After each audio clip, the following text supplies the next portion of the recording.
Знойным летом у дороги умирала змея, и в пыли-то чьи-то ноги мимо девушка шла. «Девушка, помоги мне!» — прошипела змея. «Девушка, помоги мне, не побрезгуй, что змея».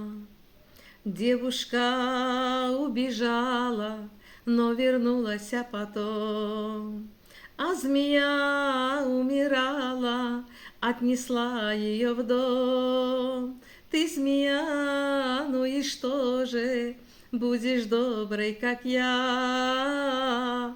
Ты, змея, ну и что же, будем мы с тобой друзья. Вот проходит 3 недели, вновь здорова змея.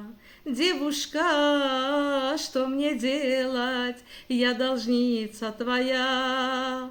Разреши-ка на прощание поцелую тебя. Разреши-ка на прощание, не побрезгуй, что змея». А змея укусила прямо в губки ее. Девушка не спросила, за что. А змея прошипела, врана выпустив яд. А змея прошипела, ты же знала, я змея, ты же знала, я змея.